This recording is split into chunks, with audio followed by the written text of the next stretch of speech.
सत्य की खोज से जुड़े हुए सभी साधकों का हार्दिक अभिनंदन। आशा है आप सभी ठीक होंगे, आनंद में होंगे। आज का ये वीडियो बना रहा हूँ। जो पिछला वीडियो है लगभग समझो कि उसी की कंटिन्यूशन में दे रहा हूँ। आजकल आप सोच रहे होंगे मैं कैसी बेकार की बातें कर रहा हूँ, कहीं पॉलिटिक्स की बातें कर रहा हूँ, हिस्ट्री की बातें कर रहा हूँ, इधर उधर की बातें कर रहा हूँ। देखिए, जो भी मुझे कहना था आपसे ध्यान साधना के बारे में वो मैं कह चुका हूँ। पुराने वीडियोस पढ़े हैं आप, उन्हें देखिए, उससे आपको पूरी गाइडेंस मिल जाएगी। और आपके कोई सवाल है नहीं, मैं पहले भी बता चुका हूँ, आपके सवालों के अभाव में मैं कुछ बता नहीं पा रहा हूँ। लाइव में आप आते नहीं हैं, इसलिए मैंने लाइव बहुत सीमित कर दिया है। पहले सोच रहा था फर्स्ट संडे को करूँगा, पर अब नहीं करूँगा, अब नेक्स्ट संडे को करूँगा। तो उसकी क्षतिपूर्ति के लिए ये वीडियो बना रहा हूँ, क्योंकि ध्यान साधना में आने का मतलब केवल यही नहीं है कि बस आप बैठ के साधना कर रहे हैं और ध्यान कर रहे हैं। इसका ये भी मतलब है कि आप अवेयर भी रहें, आपके आसपास क्या चल रहा है, ताकि आपको बेवकूफ़ ना बनाया जा सके। ध्यान और साधना में रहने वाला जो सन्यासी है वो पूरा अवेयर भी होना चाहिए। इस मैट्रिक्स को तोड़ने के लिए इस मैट्रिक्स को समझना भी पड़ेगा, ये कैसे काम करती है। तो ये सारी चीज़ें भी आपके दिमाग में होनी चाहिए कि क्या चल रहा और कैसे चल रहा है। इसीलिए पुराना वीडियो भी बनाया। और एक शीबा करके एक पत्रकार हैं, उन्होंने एक पॉडकास्ट अपना चैनल बनाया, मैं देख के बताता हूँ, मेरे दिमाग स्लिप मतलब नाम उसका स्लिप हो गया दिमाग से। उस पर काफ़ी अच्छे अच्छे लोगों के उन्होंने इंटरव्यूज़ लिए हैं,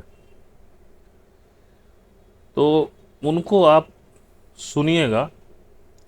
जैसे उसमें राम पुनियानी जी का है और भी है, किंतु परंतु विद शीबा करके उनका चैनल है, किंतु परंतु विद शीबा। उसमें बहुत अच्छे अच्छे जस्टिस काटजू का इंटरव्यू है, बहुत क्लैरिटी मिलेगी आपको उनसे।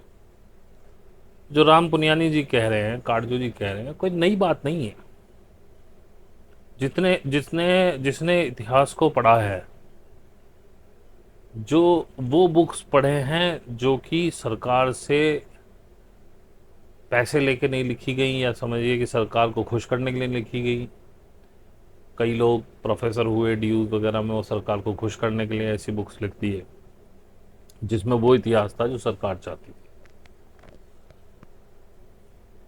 लेकिन जिन्होंने असली बुक्स पढ़ी, असली इतिहास को जाना, उन्हें ये सारी बातें विदित हैं। सॉरी।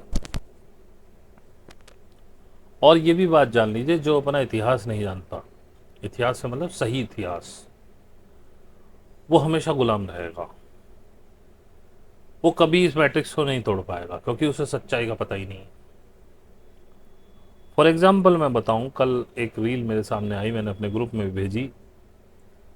उसमें एक व्यक्ति, कहाँ कोई पॉडकास्ट चल रहा होगा, उसकी रील थी, वो कहानी सुना रहा है कि एक कोई संत थे, वो रोजाना मंदिर जाते थे, कृष्ण की मूर्ति को माला पहनाते थे। बोले कहीं से उन्होंने, महाभारत चल रही थी, कहीं कोई सुना रहा होगा कथा, उन्होंने सुन लिया, भीष्म ने कहा 12 साल तक यदि किसी कार्य को करते रहो तो वो सिद्ध हो जाता।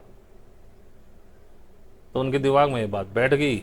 वो मंदिर पहुंचे और बोले, कन्हैया मैं आज से 12 साल तक तुझे माला चढ़ाऊंगा रोज। 13वें साल का पहला दिन जो होगा, उस दिन तू मुझसे पहनने आएगा माला। म्यूचुअल अंडरस्टैंडिंग होगी। मूर्ति तो कभी बोलती नहीं, मूर्ति ने तो कोई आश्वासन दिया नहीं, वो अपनी तरफ से कह के चल दी। 12 साल लगातार बिना नागा रोज वो मूर्ति को माला पहनाते रहे। और बोले लास्ट वाले दिन कि भाई देखो 12 साल पूरे हो गए, कल तुम्हारा दिन है, मैं इंतजार करूंगा। अब मूर्ति तो पत्थर है, वो क्या बोले, ऐसे नहीं सुनाया, लेकिन उन्होंने मूर्ति है पत्थर वाली बात ही नहीं की। मैं कह रहा हूँ अपनी तरफ से। उन्होंने कहा, वो कह के चले गए और वहाँ रात में से ही उठ के अपना पकवान वकवान बनाने लगे कि कन्हैया आएगा मैं उसे खिलाऊंगा। बोले अगले दिन बाट देखते देखते शाम हो गई, शाम तक कन्हैया नहीं आया। बहुत गुस्से में हुए, सारा सामान अपनी पोटली में भरा, बोले फेंकाऊंगा इसे। उसके मंदिर के सामने से निकले, उसे लगभग गालियां सी देते हुए, तू बड़ा निष्ठुर है, फलाना ढिमकाना, आज से मैं कभी तेरी देहरी पे नहीं चढ़ूंगा, फलाना ढिमकाना करके वो आगे बढ़ गए। उन्होंने बताया सामने से एक गायों का रेवड़ आ रहा था, और गायों का जो रेवड़ आ रहा था, एक लड़का चराते हुए बोले बाबा हट जाओ, ये गाय तुम्हें चोट वोट मार देंगे, एक तरफ खड़े हो जाओ। फिर उनके पास आके बोला बाबा कहाँ जा रहे हो। तो बाबा ने वैसे ही 2-3 गालियाँ सी कृष्ण को दी कि ऐसे ऐसे बात है भैया, आज इसे आना था, आया नहीं, बड़ा ये है वो है। तो बोले कन्हैया, वहाँ वो लड़का बोला बाबा तुम्हारी पोटली में से तो बड़ी पकवानों की खुशबू आ रही है, तुमने खाना खाया नहीं। बोले मैंने भी ना खाया। बोले तो यार हमें भी भूख लग रही है बाबा, तुम तो फेंक नहीं जा रहे हो, हमें खिला दो। बोले अच्छा भैया तू खा ले। बोले अच्छा बाबा चलो हम दोनों खा ले हैं, उस वो तो आया ही ना, तो तुम क्यों भूखे मर रहे हो। बोले ठीक है। पोटली खुली, बोले देखो मेरे हाथ तो गोबर मिट्टी में हो रहे हैं, एक काम करो तुम ही खिला दो। तो भैया बाबा अपना खिलाने लगे, एक और उसके मुंह में, एक और अपने मुंह में। करते करते बोला कि उस लड़के की आंखें लाल हो गई, आंसू निकलने लगे। बाबा बोले भाई क्यों रो रहा। तो उसने कहा आज माला नहीं पहनाओगे। तो बाबा ने पूछा तू कौन है। बोले बाबा 12 साल तक पहला पहनाते रहे, पहचान नहीं पाए। तुम जब आते थे, जब तुम मुझे माला पहनाते थे, मुझे लगता था तुम मेरा आलिंगन कर रहे हो। और बाबा तुम नहीं आए आज, मैंने किसी भक्त का चढ़ा हुआ कोई प्रसाद नहीं खाया, मैं भी भूखा हूँ सुबह से। अब ये कहते रहे, जो पॉडकास्ट ले रहा था वो भी रो रहा, बताने वाला भी रो रहा। जब आपको अपने इतिहास का नहीं पता, तो इस तरह की भ्रामक कहानियां आपको सुनाई जाएंगी और आप विश्वास भी करोगे, और ये सुनाई जाती रही हैं। जबकि ना तो उस बाबा का कोई नाम है, ना उस मंदिर का कोई नाम है, और कहाँ ये मिलन हुआ, किसने देखा, कोई कोई मतलब नहीं है, सिर्फ कहानियां। जैसे कृष्ण एक कहानी है, क्योंकि आपने इतिहास नहीं पढ़ा सही से, आपको पता ही नहीं है कि कृष्ण और राम की एक कहानियां मात्र है। होने को तो पत्थर में भगवान है जिसमें आपकी आस्था हो जाए, क्योंकि परमात्मा आपके अंदर निहित है। अब आप उसे किसी पेन पेंसिल में डाल लोगे ये भगवान है, तो वही भगवान का कार्य करने लगेगा। लेकिन इस कहानी में ब्राह्मणों ने, ब्राह्मणवादी नहीं कहना चाहिए, ब्राह्मणों ने, क्योंकि ब्राह्मण कहानी गढ़ने में बड़े माहिर है शुरू से। तो उन्होंने एक चीज सिद्ध कर दी, एक तो कि जी पत्थर में वो जो मूर्ति है उसमें जान है, वो भी भोजन चखती है। उसने कहा मैंने भी नहीं खाया सुबह से जो भक्तों ने चढ़ाया। जब आप मूर्तियों के पास जाते हो, उसे कोई अर्पण करते हो तो वो ग्रहण होता है, आप उससे कोई बात करते हो वो सुनी जाती है, और रिप्लाई भी मिलता। और जब ऐसी कोई कठिन तपस्या करो, 12 साल आप कुछ चढ़ाओ, तो कन्हैया आपको आके मिलता भी है। अब इसी लालच में लोग चढ़ाए जा रहे हैं, कभी तो मिलेगा। नहीं मिल रहा है, अपने गुरुओं से जाकर पूछ रहे हैं क्या करो, भाई कमी रहेगी कुछ, अभी और करो। पूरी जिंदगी निकल जा रही है, क्योंकि आपने कभी पढ़ा ही नहीं कि कन्हा ये कृष्ण और राधा का जो प्रसंग है वो 12वीं शताब्दी में लिखा गया। निम्बार्क द्वारा इसको पहली बार कहा गया, उससे पहले तो था ही नहीं, उससे पहले विष्णु था, इंद्र था।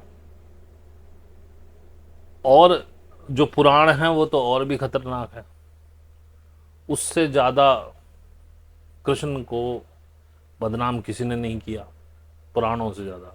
हर ऋषि ने अपनी थ्योरी लगाई है अलग। एक पुराण में ये भी लिखा हुआ है, वैवस पुराण है शायद, कि राधा जो है, राधा की शादी एक रायण नाम के वैश्य के साथ कर दी गई थी। और वो रायण जो वैश्य था वो यशोदा का भाई था। तो कुल मिला के जो राधा थी वो उसकी मामी थी कृष्ण की। तो ऐसा भी पुराणों में लिखा गया। खैर, जब तक आप अपनी हिस्ट्री नहीं जानेंगे तो ऐसी कहानियों में आप भ्रमित होते रहेंगे, और ऐसे ही राम मंदिर बनाने पे के नाम पे कुछ राजनीतिक पार्टियां आपका बेवकूफ़ बनाती रहेंगी। और ये आगे भी होगा, ये ऐसा नहीं है अभी रुक जाएगा। अगर डायमेंशन बदल गई जिसे जिसकी उम्मीद की जा रही है, अभी तो उम्मीद ही है, जब हो जाए जब जानो। उस एक उम्मीद के सहारे कई लोग बढ़ रहे हैं। अब मैं तो ईमानदारी से वो उम्मीद भी छोड़ दूंगा, जो होगा देखा जाएगा। अगर बदलेगी डायमेंशन तो बदलेगी, नहीं बदली तो नहीं बदली। तो अगर डायमेंशन नहीं बदली तो ऐसा कोई और प्रसंग ले लिया जाएगा, फिर आप उसके पीछे चल दोगे, क्योंकि ये भेड़ा चाल है।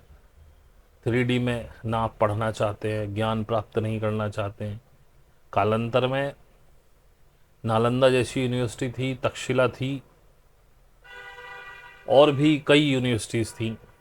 मेनली बिहार के आसपास तो काफ़ी यूनिवर्सिटी थी, और उनमें हर धर्म पढ़ाया जाता था और एज इट इज़ पढ़ाया जाता जैसा था। हमेशा रामायण महाभारत को महाकाव्य के रूप में प्रस्तुत किया गया। ये रचनाएं हैं, इसमें अच्छी बात है, ले लो, कोई दिक्कत नहीं है। मैं ये नहीं कह रहा हूँ कि अगर ये नाटक अगर पढ़ना, क्यों अच्छे अच्छे नॉवेल्स नहीं पढ़ते हैं आप? नामधारी सिंह दिनकर के, फणीश्वर नाथ रेणु के, प्रेमचंद की कहानियाँ एक से एक बढ़िया मॉरल स्टोरीज हैं, एक से एक बढ़िया।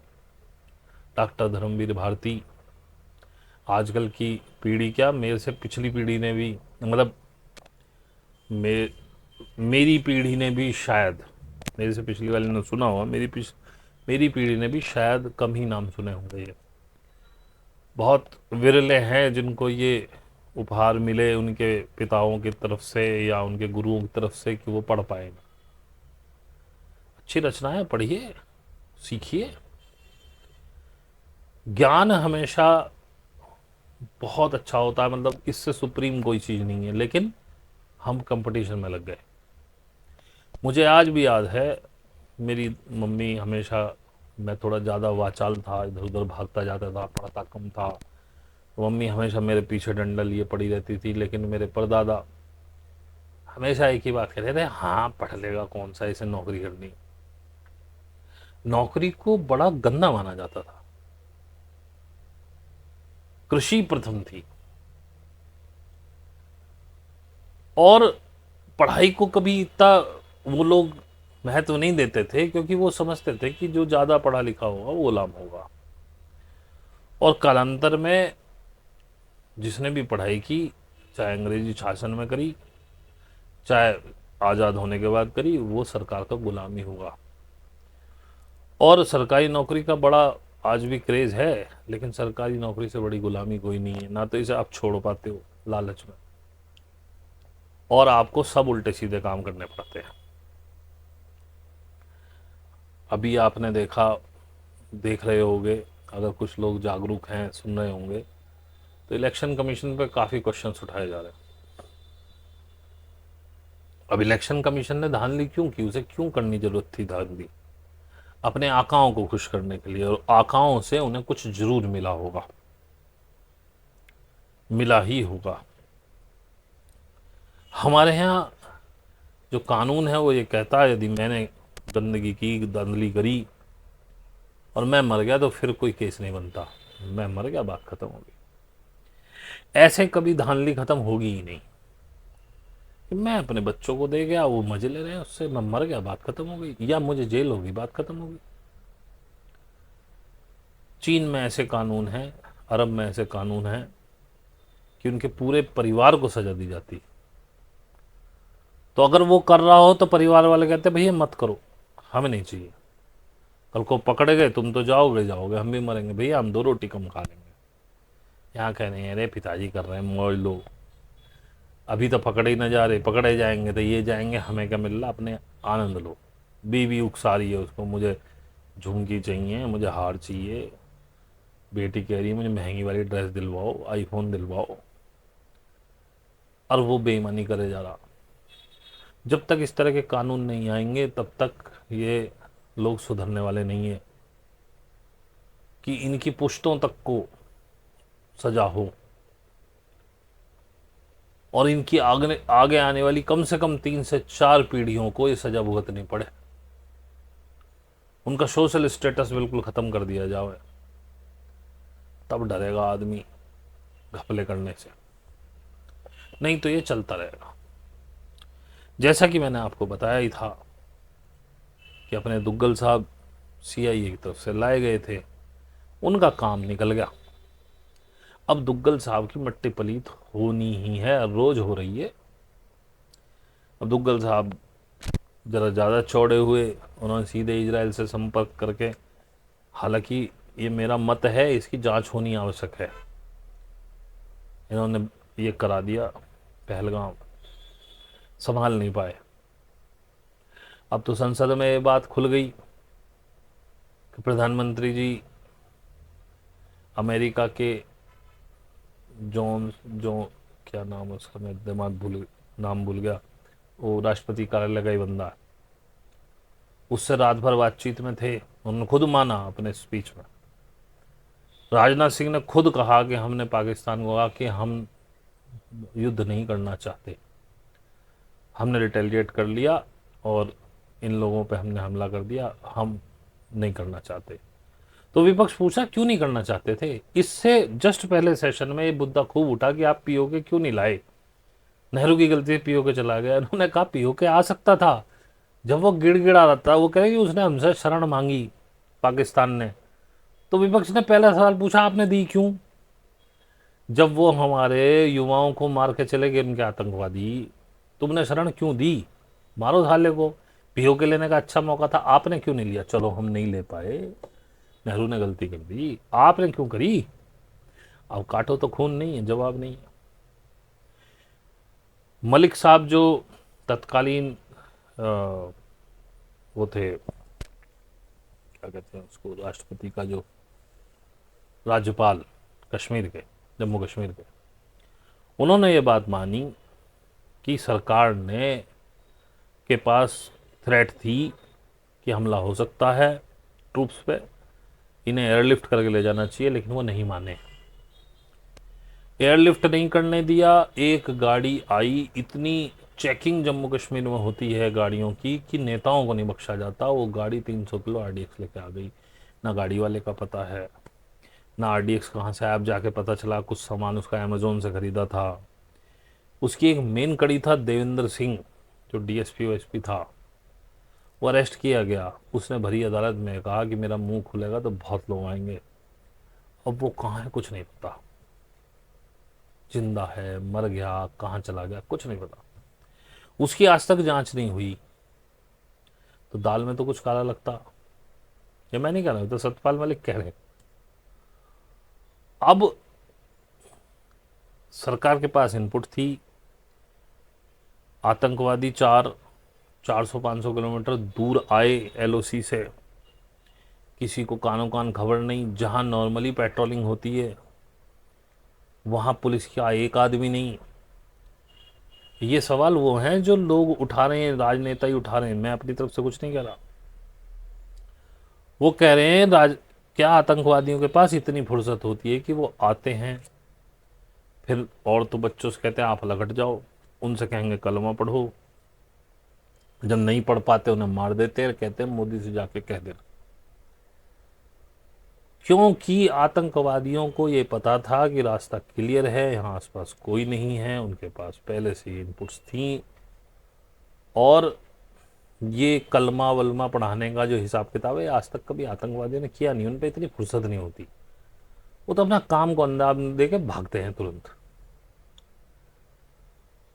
इससे किसका फायदा होना था, सोचने वाला प्रश्न है। जब कलमा जैसा शब्द आएगा किसको फायदा होगा, विपक्ष को। और फिर वो चले भी जाते हैं, फिर उनके स्केच बनते हैं, फिर बाद में एजेंसी कहती है स्केच गलत है।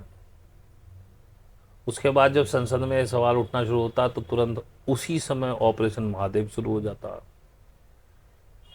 अमित शाह झूठी फॉरेंसिक रिपोर्ट लेके लहराते हैं संसद में कि जो है वो आतंकी मारे गए। ना उनके कोई नाम है। पहले आतंकियों के नाम होते थे, जैसे अजमल कसाब, उसको फांसी भी हुई। जब 26/11 का हमला हुआ बम्बई पे, तो वहाँ के मुख्यमंत्री ने अपना इस्तीफा दिया, वहाँ गृह मंत्री ने अपना इस्तीफा दिया, और वो वहाँ मारे गए ऑन द स्पॉट, और जो पकड़े गए उन्हें फांसी भी हुई। उनके कोई नाम थे, वो कहीं से आए थे। आपने रिटेलिएट कर दिया पाकिस्तान पे, लेकिन आप वो क्लू, वो कड़ी अंतर्राष्ट्रीय पटल पे रखने में आज भी नाकामयाब हैं कि वो कौन थे, उनके नाम क्या थे, पाकिस्तान से उनका संबंध जुड़ा कैसे। गृह मंत्री बता रहे हैं उनकी जेब में चॉकलेट थी, अभी महादेव में जो पकड़े गए हैं, पाकिस्तानी चॉकलेट थी। और वही आतंकवादी हैं, वो 3 महीने से वो चॉकलेट रख के घूम रहे हैं, खाई नहीं उन्होंने, क्योंकि बिरयानी आप खिला रहे होगे। मैं ये सारे इल्ज़ाम लगा रहा हूँ, इनकी जांच होनी चाहिए। ये मेरे आकलन नहीं है, हो सकता है मैं बिल्कुल गलत हूँ, लेकिन क्या आम आदमी को ये पता नहीं लगना चाहिए कि असलियत क्या थी, पुलवामा की असलियत क्या थी। इस समय CIA ने, मोसाद ने मोदी जी का हाथ छोड़ दिया, और अब इनकी समस्या है, वो जिसको यूज़ कर लेते हैं ना, उसका अंत बड़ा खतरनाक होता। इससे तो आदमी असैसिनेशन में मर जाए उनसे,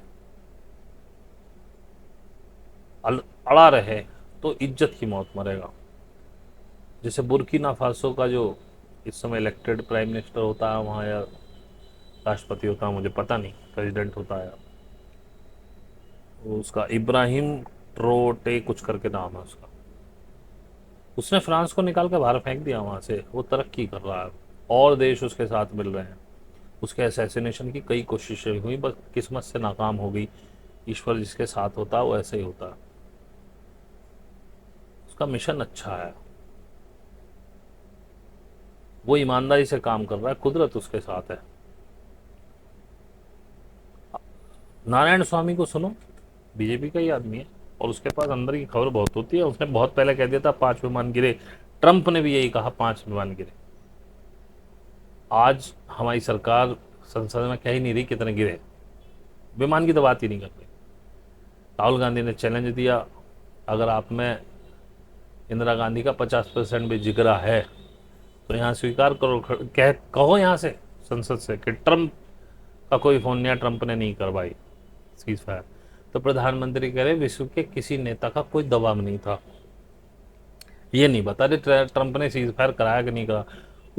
उसको सुनो आप, बीच में आवाजें आएंगी आपको, उधर से विपक्ष कह रहा है ट्रंप का नाम लो ना, बताओ ना ट्रंप ने करा कि नहीं करा। प्रधानमंत्री खामोश है, दाल में कुछ काला है। ऐसे ही आपने देखा होगा जब गलवान कब्जा किया था हमारा चीन ने, तो इन्होंने कहा ना कोई आया है ना कोई घुसा हुआ है। अब चीन का नाम क्यों नहीं लेते। तो नारायण स्वामी के कुछ पॉडकास्ट चल रहे हैं, आप हो सके तो ढूंढना, 3-4 लोगों के साथ दिए।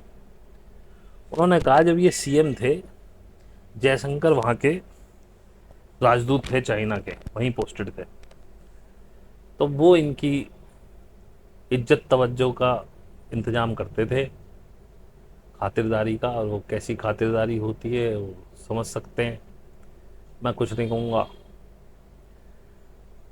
नारायण स्वामी जी को सुन लीजिए। और बोले वो सीढ़ियाँ हैं चीन के पास, तो ये उसने तो सीधा कहा, बोले इसने हमारी ज़मीन दे दी उनको, ये साइन करके आया वहाँ कि ये तुम्हारी है। एक संसद सदस्य ने सवाल पूछा, जी हमें इतना बता दो 2013 में भारत का कुल क्षेत्रफल कितना था और अब कितना है। कोई जवाब नहीं। ये बातें मैं आपको इसलिए बता रहा हूँ कि आपको पता होनी चाहिए, बहुत से लोग नहीं सुनते होंगे, इतनी बारीक जानकारी नहीं रखते होंगे। उन्होंने कहा अमेरिका के पास दुग्गल साहब के कांडों के पूरे रिकॉर्ड हैं, मोसाद के पास, इनके पास बहुत सीढ़ियाँ हैं। ये मैं कह रहा हूँ, वो उन्होंने कहा ये मेरा अंदाज़ा है, टोटल फेक अंदाज़ा हो सकता है, मैं गलत हो सकता हूँ, लेकिन उन्होंने ये कहा कि इनके भ्रष्टाचार के बहुत सबूत हैं अमेरिका के पास, और अगर ये प्राइम मिनिस्टर नहीं बनते तो वहाँ से इनका वारंट इशू होने वाला था, और अगर ये प्राइम मिनिस्टर नहीं रहेंगे तो वहाँ से वारंट इशू हो जाएगा, गिरफ्तार होगा। मैं नहीं कह रहा हूँ, नारायण स्वामी कह रहे हैं, सुन लेना भाई। और मैं उसके लिए भी क्षमा प्रार्थी हूँ अगर मैंने कुछ गलत सुन के गलत बोल दिया हो, क्योंकि मैंने सुना था उनको, हो सकता है मैंने कोई शब्द इधर उधर कर दिया हो, तो उसके लिए क्षमा प्रार्थी हूँ। कोई राय नहीं बनाना, पहले जाके सुनना। तो भाई ऐसे चीज़ें सामने आती हैं। ये बात मुझे 2018 में 14 में मैंने खूब कैंपेनिंग की थी मोदी के लिए। मुझे भी लग रहा था कोई बदलाव आने वाला, क्योंकि कांग्रेस भी अपने मद में चूर थी। पर मैं आज भी मानता हूँ कहीं ना कहीं से कि कांग्रेस इसमें बराबर की हिस्सेदार है। एक नागनाथ है, एक सांपनाथ है, बस ये समझ लीजिए। कांग्रेस इतने साल क्यों नहीं बोली, उसके लिए भी नारायण स्वामी ने कहा, मैंने संसद में सबूत दिए, राजनाथ सिंह को सबूत दिए, राहुल गांधी की दोहरी नागरिकता होने के उन्होंने नोटिस भी इशू किया, और बोले नरेंद्र मोदी ने इसको बचा रखा है। बोले शाह भी नहीं चाहता कि इसकी नागरिकता जाए, क्योंकि कंट्रोल्ड अपोजिशन सबको चाहिए। लेकिन असलियत कुछ और होगी, इतनी सिंपल नहीं हो सकती ये बात। कहीं ना कहीं पीछे से प्रेशर है कि ये राहुल गांधी को नहीं टच कर सकते, नहीं तो ये ख़त्म कर चुके होते अब तक उस बंदे को। और हो ना हो, आने वाला पीएम वही है, मैं आपको लिख के दे सकता हूँ ये बात। जिस कॉन्फिडेंस से वो बोल रहा है, मुझे नहीं लगता कि मोदी जी की सरकार कितने दिन की है। इसकी उंगलियों में गिनती है, मतलब गिनती है उंगलियों पे, तो मतलब 10 दिन की बात मैं नहीं कह रहा हूँ। हो सकता है इस सत्र में चली जा, हो सकता है अगले सत्र में चली जा, हो सकता है उससे अगले सत्र में चली जा, कोई गारंटी नहीं है। राहुल गांधी को की बातों में वो आत्मविश्वास दिख गया है कि I will be the next PM. वो बन चुका है, ये मान लीजिए। उसको पता है तू है, और कोई माइका लाल रोकने वाला नहीं है। और इंटरनेट अभी देखो, मैंने कल ही देखे, बहुत दिनों से बीजेपी के ट्रोल्स नहीं आ रहे थे, ट्रोलर्स शुरू हो गए नई नई कहानी गढ़ने में, फिर महिमा मंडन करने में, और सब बेहूदी बेकार की बातें। जिस नेहरू को ये बदनाम करते हैं, नेहरू कैसा भी इंडिविजुअल लाइफ में वो कैसा भी हो, लेकिन देशभक्त था, इसमें कोई दुराय नहीं। अगर उसकी विल पावर ना होती तो आपके पास आईआईटी, आईएम, बांध, ये सब चीजें, इसरो इसरो नहीं होती। अगर पॉलिटिकल विल पावर ना होती, तो अगर इन जैसों की होती, तो आप आज भी अंगीठियों पे कोयले में 2 रोटी के लिए लड़ रहे होते, भूखे मर रहे होते। राजीव गांधी ने बहुत काम किया, और नारायण स्वामी उसकी बहुत तारीफ करता। जब कोई विपक्ष का नेता तारीफ करे तो वास्तव में काम किया होगा डिजिटलाइजेशन लाने में, हिंदुस्तान की तरक्की में। ऐसी बात नहीं है नेहरू ने कम काम किया, नेहरू को तो भूखा नंगा देश मिला था भाई साहब। आज आप गाजा के स्टारवेशन पे दुखी हैं लोग, लेकिन ये स्टारवेशन क्रांति लाएगा, ला रहा है। अब जब से स्टारवेशन ज्यादा हो गया, इन वेस्टर्न कंट्रीज की इतनी थूथू हो रही है। कल मैंने सुनी न्यूज़ कि नाटो के हवाई जहाज गाजा के ऊपर उड़े हैं, उन्होंने राहत सामग्रियां गिराई हैं, इजिप्ट ने भी भेजी हैं। ईरान तो बहुत पहले वहाँ इन्फिल्ट्रेट कर चुका था, किसी तरह से पानी वानी भेजने में सफल हो गया था। और इसराइल को भी कुछ ट्रक वहाँ निकालने पड़े अंदर। आप यकीन मानना, ये स्टारवेशन देखिए, कुर्बानी तो देनी पड़ती है लोगों को हिलाने के लिए। जो लोग केवल नौकरी करके अपनी पत्नी के साथ सेटल हो चुके हैं, वो जिंदगी में कुछ नहीं कर सकते, वो गुलाम है। उन्होंने पढ़ाई करके केवल गुलामी सीखी और कुछ नहीं। पहले पढ़ाई स्वतंत्रता देती थी। मैं अभी बाबा साहब अम्बेडकर की जीवनी पढ़ रहा था, उसमें भी वो यही कह रहे हैं। वो उस समय भी कह रहे हैं कि बोले अब वो लेख प्रकाशित ही नहीं होते, अब वैसी किताबें ही नहीं मिलती जो लोगों में उबालना है, जो देशभक्ति का जज्बा जगाए। अब तो बेहूदी किताबों, उस समय की किताबों को बेहूदी कह रहे हैं वो, 1950-40 के टाइम की। तो अब तो क्या स्तर है, अब तो किताबें ही नहीं है, अब तो आप बस पॉर्न देख रहे हो, या ये तुम्हारी अमेज़ॉन पे जो आती हैं नग्नता, गंदगी। और ये तो मैं भी महसूस कर रहा हूँ कि हम जब थे बच्चे, टीवी, तब तो दूरदर्शन आया करता था हमारे सामने, डिश टीवी, ये आया स्टार टीवी, डिश आई पहली बार 1990 के आसपास। हम सारे दिन टीवी में घुसे रहे, हमारी माँ सारे दिन चिल्लाती थी, जब देखो तब टीवी, जब देखो तब टीवी। और हमने देखा उस समय के बुजुर्ग टीवी भी नहीं देखते थे। हमारी दादी परदादी बैठी हैं तो खरबूजे के बीज निकोल रही हैं। निकोलना मतलब छीलना, हमारे यहाँ निकोलना बोलते हैं उसे। जवे तोड़ रही हैं, नहीं तो सिलाई कर रही हैं, कुछ बुनाई कर रही हैं, कुछ। वो खाली नहीं बैठती थी, अचार ही डाल रही हैं, कुछ ना कुछ, कुछ ना कुछ। वो टीवी का टाइम ही नहीं, टीवी देखने का कल्चर ही नहीं था। और जो 1990 या उसके बाद बच्चे, 1990 से 2000 के बीच के जो बच्चे हैं, उनके ग्रैंड पेरेंट्स को देखिए आप। आज बच्चों को नहीं, उनको टीवी से उठाना भारी हो गया, और सबको सेंसेशन चाहिए। एक कोई पत्रकार थे शायद, उनको सुन रहा था, तो उन्होंने कहा कि मैं पहले जब एनडीटीवी बिका नहीं था तो मेरे फादर को न्यूज़ देखने का शौक था, तो मैं एनडीटीवी लगा के दे देता था उन्हें। और बड़े अच्छे पत्रकार हैं वो। अगर मैं गलत नहीं हूँ तो शायद शीतल पी सिंह जी ने ये कहा था, मैं कंफर्म नहीं हूँ। तो बोले मैं आता था तो वो फिर आज तक उस पर वो चोंच लड़ रही होती थी जहाँ हिंदू मुस्लिम की। बोले मैं परेशान में, जितनी बार एनडीटीवी लगाऊं वो वहीं आ जाए।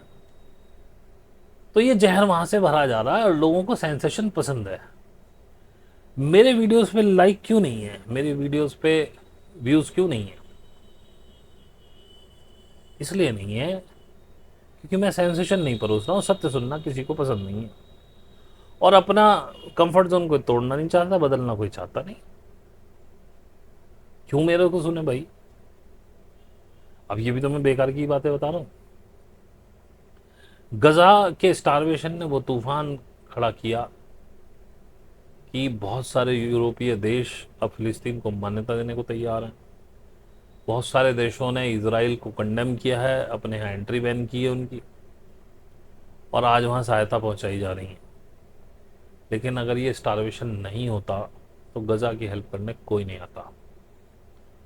लेकिन इस स्टारवेशन को आप कोई बहुत बड़ा स्टारवेशन मत मानो, ये आपके सामने का बड़ा स्टारवेशन है। सन मुझे याद नहीं, लेकिन शायद ब्रिटिश शासन था इंडिया में, तो बंगाल में बहुत भुखमरी फैली थी, अकाल पड़ा था।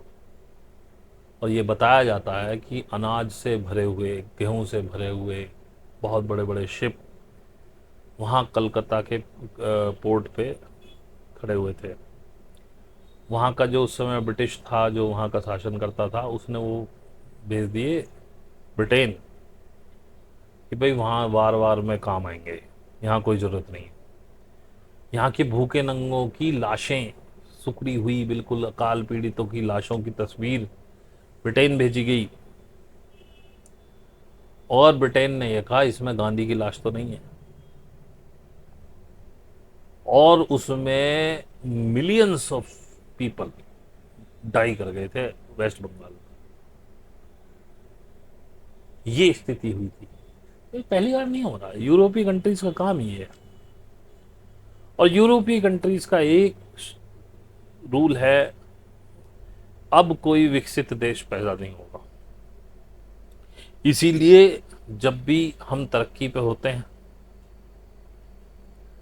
जब भी हम आत्मनिर्भरता की ओर बढ़ रहे होते हैं, तभी हमारे देश में ऐसा कोई नेता पैदा कर दिया जाता है। और ऐसा तो कभी नहीं आया पहले कि जिसने पूरा देश ही बेच दिया हो, कुछ छोड़ा ही नहीं देश के अंदर, सब कुछ बेच डाला। इतनी मेहनत से बनाई हुई सरकारी कंपनियां, शिपिंग की और पता नहीं कहाँ कहाँ की, कोई नहीं छोड़ी इस बंदे ने, सब बेच डाला। और सबसे बड़ी बात, उसको रोकने वाला कोई नहीं है, क्योंकि ये जो एलिट्स है ये सारे काम आपसे ही दस्तखत करवा के करते हैं, बिना आपकी रजामंदी के ये आपको छेड़ते ही नहीं है, क्योंकि इनको पता है कि किसी की फ्री विल को इन्फ्रिंज नहीं किया जा सकता। तो ये जो वोट आप डालते हैं ये सिग्नेचर है आपका कि हाँ हम इसको बना रहे हैं, अब जो चाहे ये हमारा प्रतिनिधि है, जो चाहे करे। समझदार लोग वोट नहीं डालते। मैंने काटजू जी को सुना, जस्टिस काटजू जी को, उन्होंने कहा मैंने आज तक कभी वोट नहीं डाली, ना मैं डालूंगा। ये तो बेवकूफ़ लोग हैं जो वोट डालते हैं। और बात उनकी सही है। उन्होंने कहा आपने कब किसी इंसान को देख के वोट डाली है? कोई जाति पे डालता है, कोई मेरा मिलने वाला है, किसी ने आपको पैसे दे दिए, किसी ने आपको दारू पिला दी, किसी की पार्टी आपको पसंद है। इंडिविजुअल लोगों को तो आप सेलेक्ट कभी करते ही नहीं ना। और इसीलिए ये पार्टी सिस्टम खराब है। वास्तव में पार्टी सिस्टम होना ही नहीं चाहिए। इंडिविजुअल लोग खड़े हो, आप एमपी चुनिए, एमएलए चुनिए। पार्टी से बंधे ना हो तो विप नहीं लगता उन पे, सारे निर्दलीय हो, क्या दिक्कत है? आज नरेंद्र मोदी पसंद आ रहा है, नरेंद्र मोदी के साथ खड़े हैं। नरेंद्र मोदी कुछ गड़बड़ करे, तुम्हारी ऐसी की तैसी तुमने कैसे किया? तुम कैसे कर सकते हो? भागो यहां से, हमें तुम चाहिए ही नहीं, दूसरा बनाएंगे प्रधानमंत्री। ये होना चाहिए कायदे में। आज सबसे ज्यादा बदमाश लोग पार्लियामेंट में बैठे हैं और आप उम्मीद करते कि आपको न्याय मिलेगा। शायद उनमें से किसी लोगों ने, मैंने सुना था, हमने बताया कि देश परतंत्र जब होता है जब देश का पैसा देश से बाहर जाने लगे। और ये कहते हैं आरएसएस बीजेपी वाले, मुगलों ने यहाँ, वो मुगल आक्रांता हुए, यहाँ आके उन्होंने दमन किया। तो देखो मोहम्मद गौरी वगैरह की तो मैं बात नहीं कर रहा, क्योंकि वो लुटेरे थे, तो वो रुके भी नहीं, वो आए, लूटा, चले गए। मोहम्मद गौरी से पूछा गया कि भाई, उनको बुत शिकन कहा जाता है। बुत शिकन मतलब मूर्तियां तोड़ने वाला। तो किसी ने पूछा कि भाई गौरी को जब वो आ रहा था अफगानिस्तान के रास्ते, तो अफगानिस्तान में उसको बलक वगैरह में इतनी मूर्तियां थीं जो अब तोड़ी हैं अफगानिस्तान ने, सरकार ने, तालिबान ने, वो नहीं दिखी। और वहां से लेकर सोमनाथ तक, सोमनाथ एक तरह से समझिए कि आधा भारत पार कर लिया, उसको कोई मंदिर ही ना दिखा। बोले वो मूर्ति तोड़ने नहीं आता था, वो तो लास्ट वाले पे मूर्ति तोड़ी है उसने उनकी।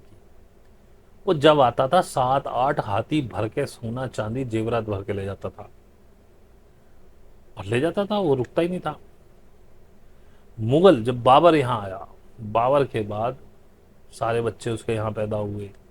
मैं किसी मुसलमान की या हिंदू की साइड नहीं ले रहा हूँ, मैं एक बात बता रहा हूँ। मैं गया हूँ, लाल किला देखा है मैंने, मैंने आगरे का लाल किला देखा है।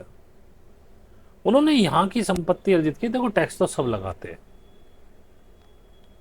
सारी सरकारें लगाती। अब की सरकार जितना तो आज तक शायद किसी सरकार ने लगाया ही नहीं, निचोड़ डाला आपको। लेकिन भैया राम मंदिर बन गया, तो इससे ज़्यादा क्या चाहिए आप? इसी के लिए तो लाए थे। खैर वो अलग बात है। तो टैक्स से जो भी कलेक्शन था, उन्होंने सोने की पच्चीकारी कराई अपने महलों में, रत्न जड़वाए उसमें। वेल्थ कहाँ गई? हिंदुस्तान में रही। वो शासन करने आए थे, वो कहे कि हम हिंदुस्तान में रहेंगे।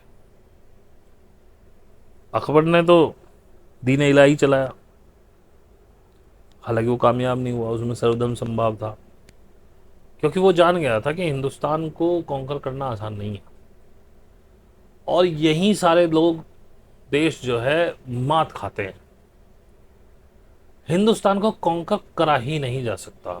सबसे बड़ा भूभाग आज तक कॉन्कर किया तो अशोका ने किया। आज तक इतना बड़ा भूभाग कोई कॉन्कर कर ही नहीं पाया हिंदुस्तान का। वजह वजह है डिफरेंट कल्चर्स। थोड़ी थोड़ी दूर पे कल्चर्स बदल जाते हैं, डिफरेंट भाषाएं, वाणियां बदल जाती हैं, लोग बदल जाते हैं, सोच बदल जाती है। चीन है, इतना बड़ा भूभाग है, मैक्सिमम लोग मंदारिन लिखते हैं। एक दो भाषाएं और भी हैं बोली, लेकिन लिखने में मंदारिन है। सारे लगभग मंगोलियन रेस के लोग हैं वहाँ पे। हमारे यहाँ आपको पता नहीं कितनी तरह की तो रेस मिलेंगी।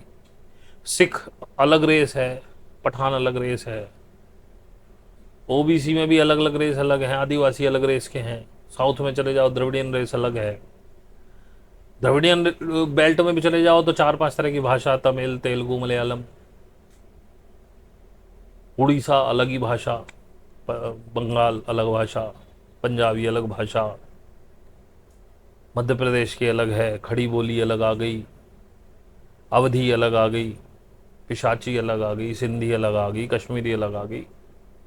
और डिफरेंट कल्चर्स हैं सबके, खाने पीने के तरीके डिफरेंट है, आप उनको एक तरीके से हाँक ही नहीं सकते। और यदि आप डिफरेंट लोगों को डिफरेंट तरीके से गुलाम बनाना चाहोगे तो आपको जगह जगह डिफरेंट सरकारें बनानी पड़ेंगी, वो आपके बस की नहीं। तो एक तरह की पॉलिसी यहाँ कभी लागू हो ही नहीं सकती, ना कभी हुई ना होगी। इसीलिए हिंदुस्तान को गुलाम नहीं बनाया जा सकता, किसी भी कीमत पर नहीं बनाया। लेकिन जब अंग्रेज आए तो ये हमारी वेल्थ बाहर ले गए, लूट लूट के हमको ले गए बाहर।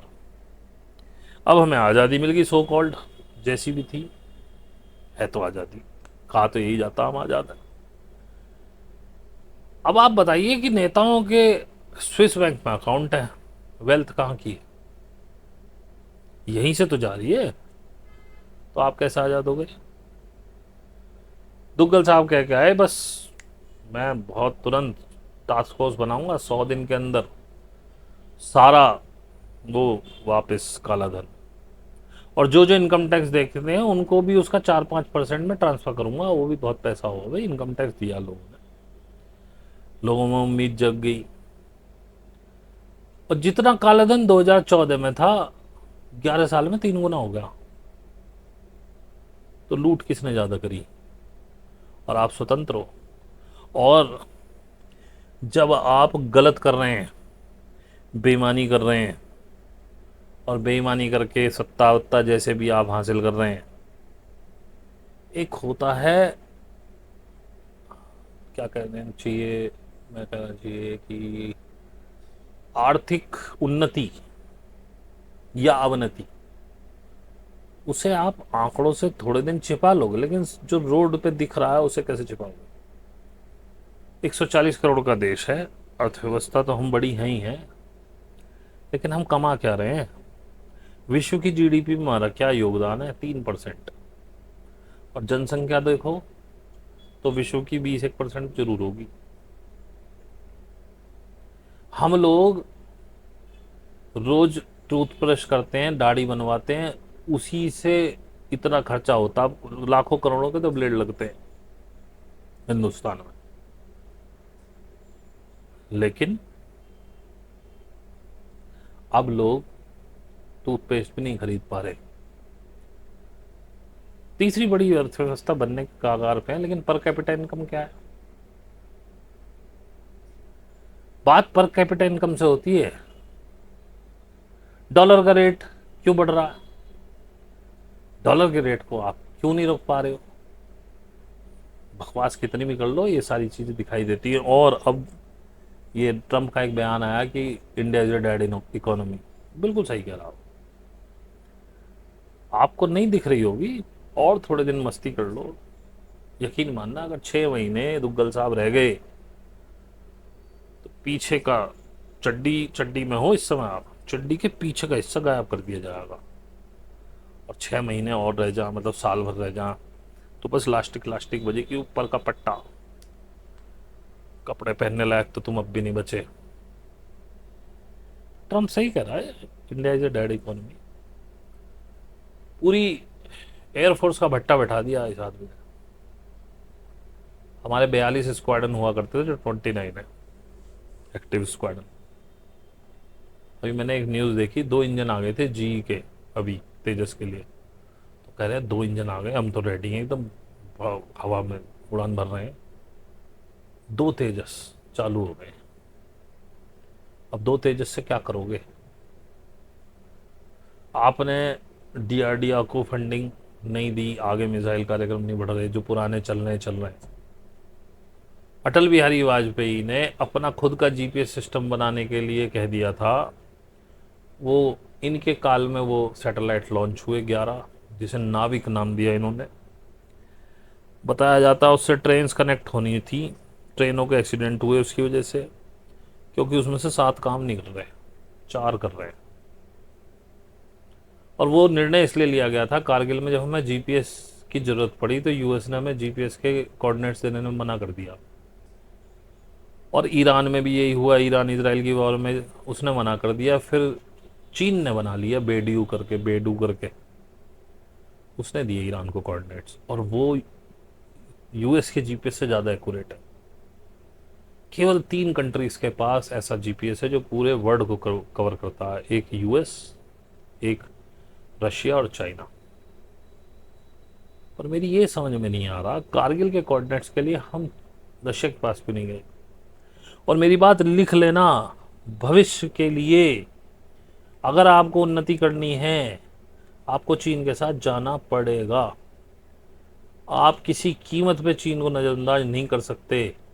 और जब से दुग्गल साहब की विदेश नीति फेल हुई है, अब इन्होंने, ऐसा दिख रहा है, मुझे अंदर की तो मुझे पता नहीं, ब्यूरोक्रेट्स को सौंप दिया, भाई जैसे चाहो चलाओ, इसीलिए हम चीन की तरफ बढ़ने लगे हैं दोबारा से।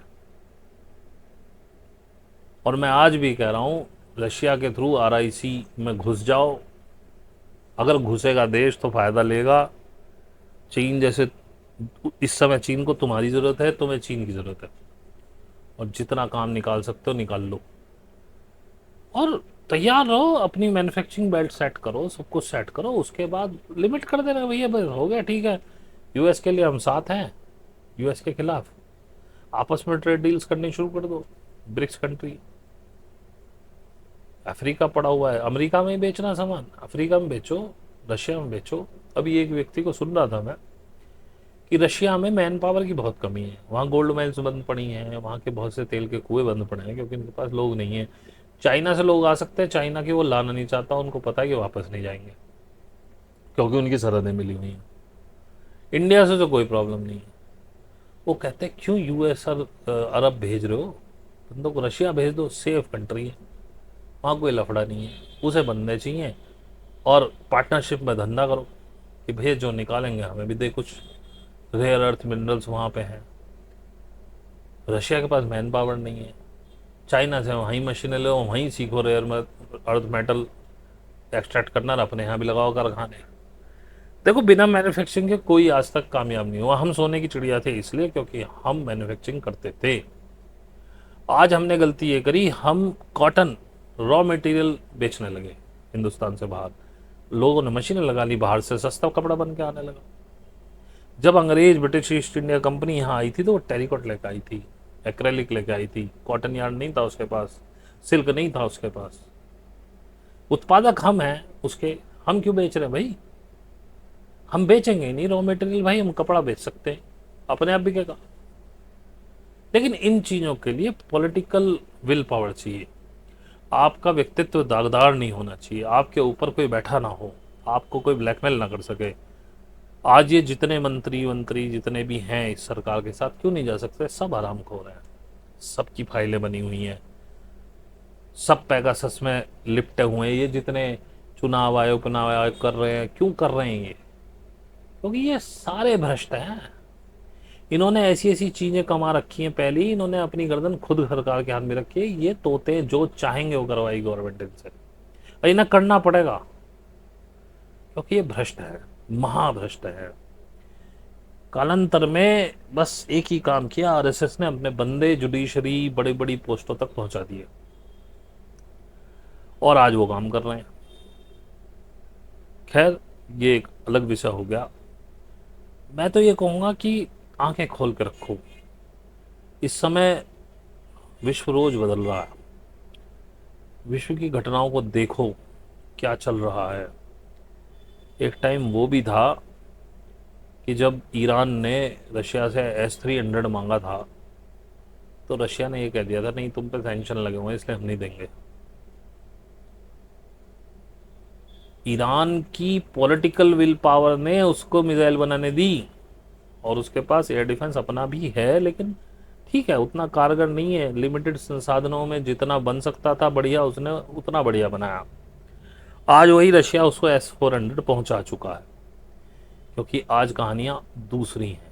आज सबसे ज़्यादा सैंक्शन देशों में अगर गिना जाए तो पहले नंबर पर आएगा नॉर्थ कोरिया, फिर शायद ईरान, और रशिया शायद बराबर बराबर से हों, एक आध नंबर आगे पीछे, और फिर चाइना। और मैं तो कहता हूँ यार, ब्रिक्स देशों में 40% जीडीपी पड़ी हुई है यार। तुम मैन्युफैक्चरिंग ही कितनी कर रहे हो? मैन्युफैक्चरिंग तो तोड़ दी आपकी सारी। जीएसटी और ये नोटबंदी से आपके छोटे कारखाने बंद कर दिए। मैन्युफैक्चरिंग हो कहाँ रही है? असेंबलिंग हो रही है। चीन से सस्ते कहाँ कल पुर्जे आ रहे हैं आप असेंबल करके। Make in India, assemble in India हो गया। और यही काम था। और आज तक आप देखो दुग्गल साहब ने जो जो चीज़ कही है कि मैं ये करूँगा, उसका उल्टा ही करा हमेशा उन्होंने कहा मैं देश नहीं बिकने दूंगा। उस समय बिकने की बात ही नहीं थी। कोई वो बेच रहा था कौन देश को? हवा में ले आए मैं देश नहीं बिकने दूंगा। अरे कोई बेच भी रहा है इसे, बेचना शुरू कर दिया। बोले मैं रेलवे को हाथ में लगा दूंगा किसी को। रेलवे गई अडानी को। ये जो कहने हैं समझो उल्टा करेंगे। अगर पहलगाम और पुलवामा का रहस्य खुल गया ना, लोग थूकेंगे इस पे। और खुलेगा कभी ना कभी तो खुलेगा। अब जो समझदार है उनको समझ में आ भी रहा है, पर डर बहुत है कहने में। डर है, कहें कैसे? पता नहीं कौन आ जाए। और सही भी है भाई, बिना मतलब की लफड़े क्यों ले अपने ऊपर, जबकि तुम कुछ कर नहीं सकते, कुछ हो नहीं सकता तुमसे। देखो, अगर तुम्हारी किस्मत कुछ थोड़ी बहुत ठीक है तो दुग्गल साहब जल्दी विदा हो जाएंगे। इस सेशन में हो जाए, अगले में हो जाए, उससे अगले में हो जाए। जितने दिन ये रहेंगे उतने दिन तुम्हारे कपड़े नुचते रहेंगे। और अगर तुम्हारी दशा बहुत अच्छी होनी है तो आपके यहाँ भुखमरी आएगी। सड़क पर आपको उतरना पड़ेगा, नंगे होना ही पड़ेगा। तभी जाके क्रांति आएगी और कुछ बढ़िया होगा। बाकी मेरी उम्मीद ऐसी है कि दुग्गल साहब निकलेंगे, राहुल गांधी आएंगे। मैं राहुल गांधी का बिल्कुल भी 1% भी समर्थक नहीं हूं। मैंने कहा एक नागनाथ है, एक सांपनाथ है। लेकिन पढ़ा लिखा बंदा, थोड़ा विजन है उसके पास। बाकी तो औरों के पास तो ये भी दिखता। और अचानक से मेयर आप में से तो कोई बन नहीं जाएगा। हमें शायद हमारे घर के वोट ना दें। तो भाई काम तो कोई यही लोग करेंगे जिनकी पब्लिक प्रोफाइल है, जो जाते हैं करते हैं। अभी इतनी कहाँ समझ आई है लोगों में कि एक आम आदमी खड़ा हो जाए और वो कहें भाई ये बंदा तो ईमानदार है, चलो इसे दे देते हैं वोट।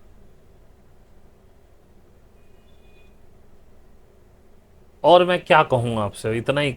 मैं सिर्फ यही कहना चाहता हूँ, पढ़ो, इतिहास को पढ़ो। कार्ल मार्क्स को कितने लोगों ने पढ़ा है? किसने 4 वाक्य पढ़ा है मुझे बताओ। इन्हें पढ़ोगे तो समझ में आएगा कि कहानी क्या है। मार्क्सवाद कहा जाता है उसको, साम्यवाद कहा जाता है। अच्छे राइटर्स को पढ़िए, दिमाग खुलेगा आपका। ये जो बाबा लोग तुमको बता रहे हैं, ये व्हाट्सएप यूनिवर्सिटी, अब तो व्हाट्सएप आ गया, कहने लगे व्हाट्सएप यूनिवर्सिटी हमारे यहाँ सालों से चल रही है, 100-200 साल से। वो जो बाबा जी आपको एक प्रवचन करके जाते हैं वो व्हाट्सएप यूनिवर्सिटी है। आपने कभी खोजा? एक पुराण में वो लिखते हैं कि शिव ब्रह्मा आदि सभी को मृत्यु आती। मृत्यु आती है तो जन्म भी होता होगा ना। वो कहते हैं हर युग का अलग शिव अलग ब्रह्मा, ऐसा भी कहीं लिखा हुआ। तो पढ़ो हमारे ब्रह्मा और शिव का कहाँ जन्म हुआ था, कब हुआ था, खोजो।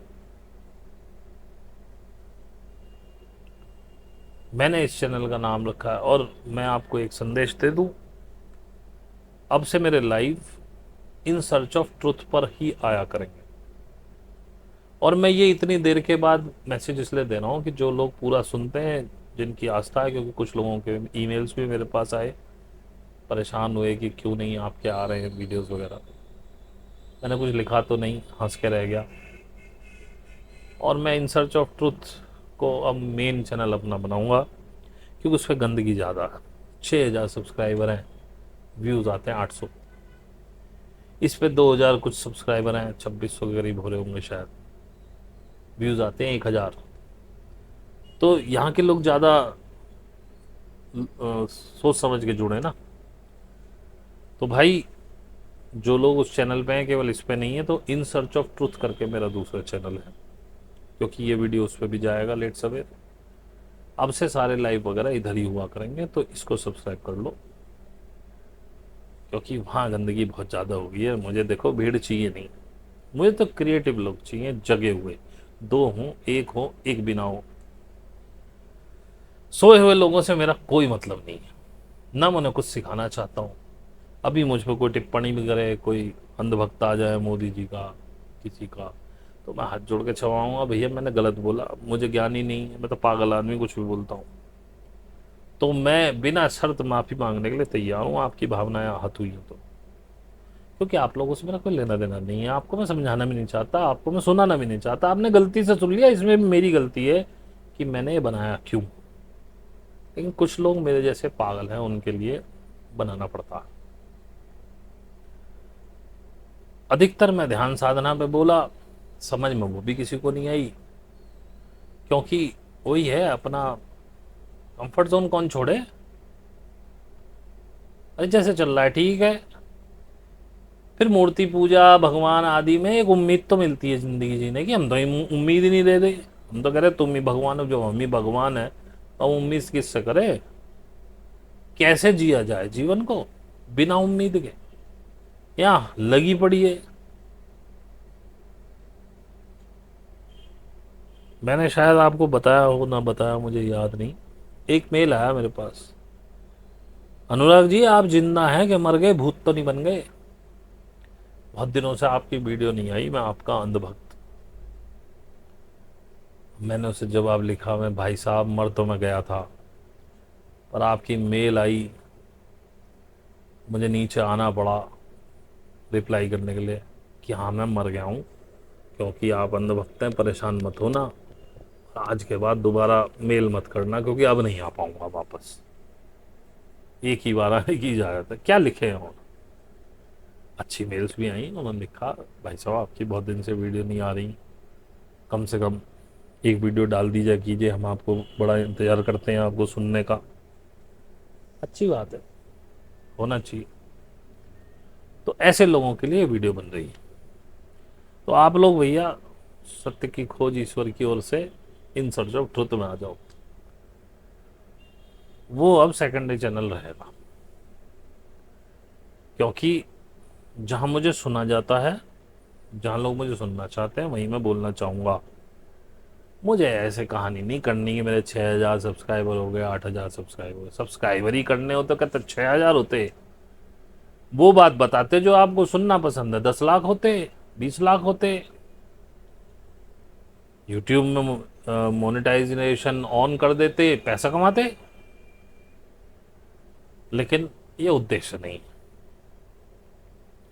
आपको मेरी बात पसंद है, पसंद कीजिए, नहीं पसंद है खुलेआम डिसलाइक करिए भाई।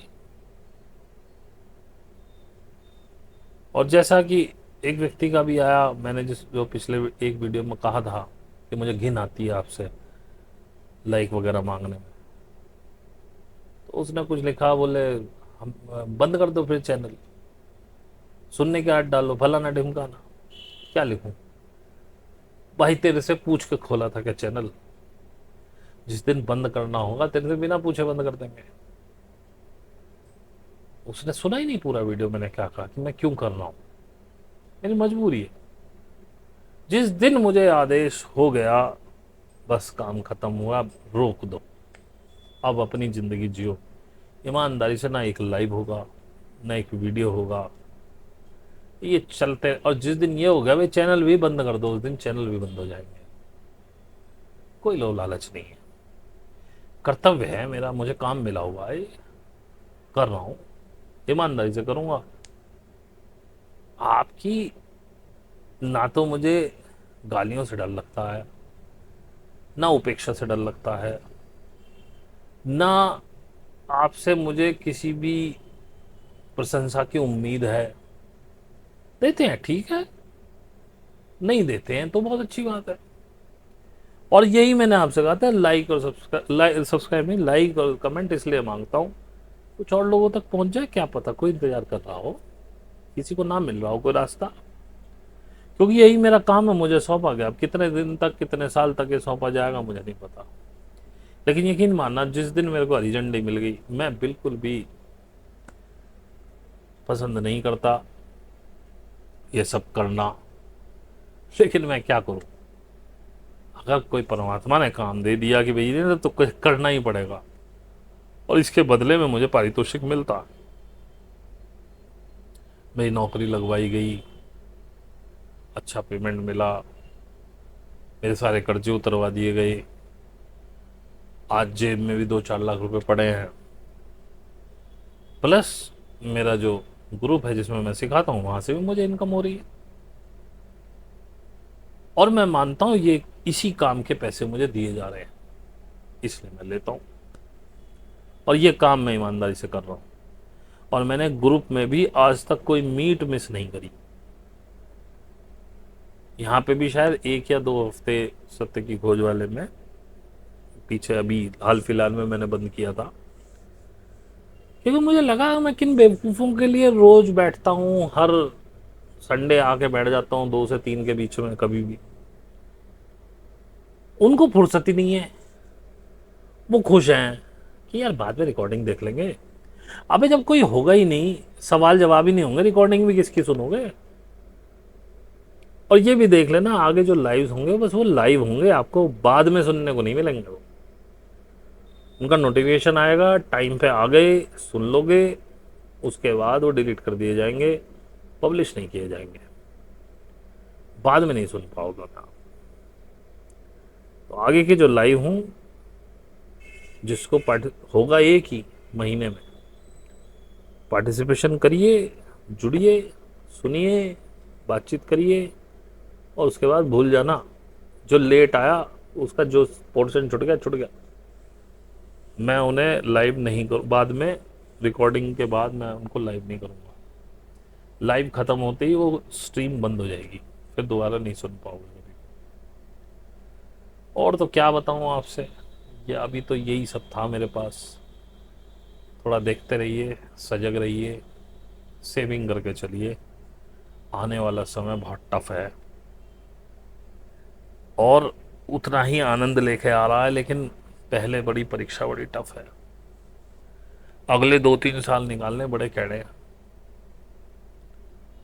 इसमें आप डिटैचमेंट, समर्पण, मेडिटेशन, सेविंग्स, ये सब करके ही आगे बढ़ सकते हो। और जितना अपनी वाइब्रेशन हाई रखोगे, लेकिन भाई वाइब्रेशन सोच के हाई नहीं होती है, इसके लिए साधना यानी मेडिटेशन और गुरु के सानिध्य में साधना, वो बहुत जरूरी है। गुरु आपके पास नहीं है तो साधना मत करो यार, क्योंकि जब तुम साधना करोगे उसमें ऐसे ऐसे अनुभव आएंगे, तुम YouTube से देखोगे, गलत को सही समझोगे, सही को गलत समझोगे। हालांकि मैं रोक तो किसी को नहीं सकता, अगर आपका मन है तो करो, लेकिन 99.99% चांस इस बात के हैं कि यदि आप बिना गुरु के साधना कर रहे हैं तो आप गलत रास्ते जाएंगे। 0.001% उम्मीद है कि आप सही रास्ते पे जा सकें। ऐसा नहीं है कि नहीं जा सकते, जा भी सकते। और देखो, मैं बिना पैसे के नहीं सिखाता हूँ भाई। मेरी फीस 1500 रुपये प्रति माह है। जिस बंदे को 100 बार लगता हो कम से कम कि मुझे सीखना चाहिए इनसे पैसे देके, तब आना, उससे पहले आना ही मत। मुझे भीड़ नहीं चाहिए। जिसको पैसा ज़्यादा प्यारा है, चाटो पैसे अपने, मुझे नहीं चाहिए आपका पैसा, मुझे आवश्यकता भी नहीं है। लेकिन मैं फ्री में किसी को कुछ नहीं सिखाता हूँ। एक मेरे मित्र हैं, मेरे साथ जॉब करते हैं, 7-8 घंटे साथ बैठते हैं। उन्हें कुछ जिज्ञासा थी, मैंने वैसे ही उनका चालू करा दिया, मतलब वैसे ही मैंने कहा बैठ जाया करो 10 मिनट शांत। अब उनको तो भाई वो आने लगे उस पर अनुभव। फिर मैंने उनको साधना करने का तरीका तो मेल कर वो कर दिया व्हाट्सएप पे। मैंने कहा भाई अब तुम्हें गुरु की ज़रूरत है, या तो कोई फ्री वाला ढूंढ लो, और फिर मेरा तरीका भूल जाना, जो कहे वो करना, और मेरे से सीखना चाहोगे तो पैसा लगेगा इतना। अब आपको मन हो आ जाना, ना मन हो मत आ जाना, मैं आगे नहीं सिखाऊंगा फ्री इवेंट में कुछ भी। अब बातें तो वही बड़ी बड़ी कर रहे हैं, हो सकता है वो आ भी जाए, नहीं कह रहा हूँ, और हो सकता है वो ना भी आए। ना उनके आने से मुझे कोई प्रॉब्लम है, और ना मुझे उनके जाने से कोई प्रॉब्लम है, क्योंकि आए तो वहीं नहीं, जाएंगे तो जब जब वो आए हों। लेकिन क्लियर है कि मैं बिना पैसे नहीं सिखाऊंगा। बाकी मेडिटेशन करिए गुरु ढूंढ के, अच्छा गुरु ढूंढिएगा। चूतिया गुरु बहुत फिर रहे हैं बाजार में, उनसे बच कर रहिएगा। इसका मतलब ये नहीं है मैं कह रहा हूँ मैं ही अच्छा गुरु, बहुत है, मैं तो एक तिनका सा कोने में पड़ा हुआ हूँ। तो बाकी पता नहीं मैंने इस वीडियो में क्या बोला क्या नहीं बोला, सही बोला गलत बोला, आपको कुछ जागृति मिली, कुछ समझ आया नहीं आया। लेकिन भाई बिना मेहनत के कुछ भी नहीं मिलता,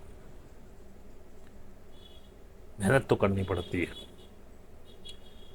और आप अभी तैयार नहीं है, समय लीजिए, 6 महीने लीजिए, साल भर लीजिए, जब तैयार हो तब करिएगा। किसी के बहकावे में आके मत करना, इतना आसान काम नहीं है। किसी ने पूछा भी था कमेंट में, जी लोगों से साधना क्यों नहीं हो पाती, मैंने कर लो, जान जाओ क्यों नहीं हो पाती,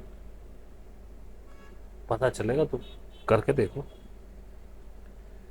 चलिए, आज के लिए इतना ही। आपका बहुत बहुत धन्यवाद जिन्होंने सुना हो, और जो सुनेंगे। आज के लिए इतना ही, धन्यवाद।